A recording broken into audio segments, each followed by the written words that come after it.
Eu sunt Melissa, am 16 ani, sunt elevă la Colegiul Național Neagoe Basarab din Oltenița și, desigur, sunt voluntară la Asociația Green Space Oltenița. Eu fac parte din grupa Buvnițele.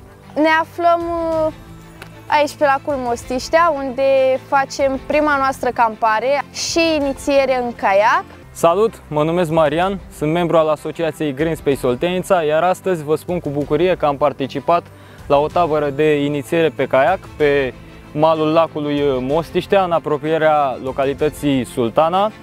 Alături de voluntari am învățat pe unii să înnoate, pe cei mai neexperimentați, iar pe ceilalți i-am plimbat cu caiacul în jurul insulei din spatele meu, unde am observat diferite specii de păsări, fauna diversificată a acestui lac, precum și specii de plante.